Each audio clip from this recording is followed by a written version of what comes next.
প্রত্যেক বছর আমের সিজনে আমি আমের আচার, আম তেল অনেক কিছুই করি, কিন্তু এই বছর যেহেতু কিছুই করা হয়নি, এমনিই করিনি, ভালো লাগছিল না তাই। আর আমাদের একটা 12 মাসে আম গাছ আছে, তাতে 12 মাস আম হয়। তাই দেখো এখন চলে এসেছি আমি আম পাড়তে, তো চলো তোমাদের সঙ্গেও শেয়ার করি। গাইস দেখো আমাদের গাছে কত আম হয়েছে, তো চলো তোমাদেরকেও দেখা।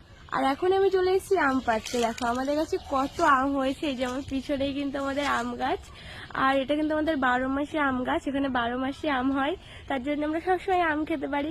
এই আমগুলো পাকলে অতটা টেস্টি না, কিন্তু কাঁচায় আচার, আমি ভেবেছি আচার করব, তার জন্যই চলে এসেছি।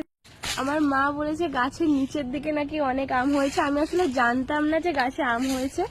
তো মানে আম তো কিছুদিন আগে গেল, আর এই গাছে তখনও আম ছিল, তো আমি ভাবিনি আম হয়েছে। তোমার মা বললো আমের আচার করবি, বলছিলি যে আম পেরে নিয়ে আয়। তো দেখো, তো এখান থেকে এই যে এই আমগুলো ছেড়ে নি, কারণ এগুলো মনে হয় হয়ে গেছে বড়,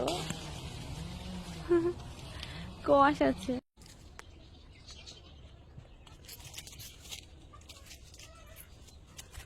তোমাদের যদি আমি বললাম যে গাছের নিচের দিকে আম হয়েছে, তো দেখো গাছের নিচে কত আম হয়েছে। ওই যে ওই ঝোপের ভিতরে তোমরা দেখতে পাচ্ছ কি জানি না, ওই দেখো ওই দেখো কত আম হয়েছে। তাহলে ওগুলোকে আগে পেরে নিই, কারণ উপরের দিকের আমগুলো থাক, নিচের দিকের আমগুলো কুকুরে টুকুরে খেয়ে যায়, সাপ টাপও থাকতে পারে, ভয় লাগছে। একটু জঙ্গল জঙ্গল হয়ে গেছে, যেহেতু বর্ষাকাল ছিল তো। আর এই জমিতে ছিল আমাদের ডাটাও সে বিক্রি করেনি, পুরো জঙ্গল জঙ্গল হয়ে গেছে। আর আমার বাবা কলা গাছ লাগিয়ে দিয়েছে, তার জন্য সাপ টাপও থাকতে পারে, তাড়াতাড়ি আমগুলো নিয়ে যাই। আম খেতে এসে দেখা গেল অন্য কিছু খেয়ে বাড়ি গেলাম। দেন আমি প্রায় 1 ব্যাগ আম পেয়ে নিয়েছিলাম, আর এই আমগুলো দিয়ে তো আমি আচার করব, আর আচারের রেসিপি আর আম তেলের রেসিপি দুটোই আমি তোমাদের সঙ্গে শেয়ার করব। তোমরা তো জানোই আমার রান্না করতে কতটা ভালো লাগে।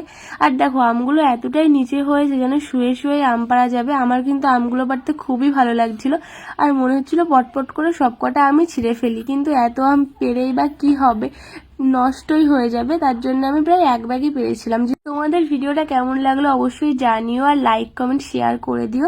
সবাই ভালো থেকো, সুস্থ থেকো, টাটা।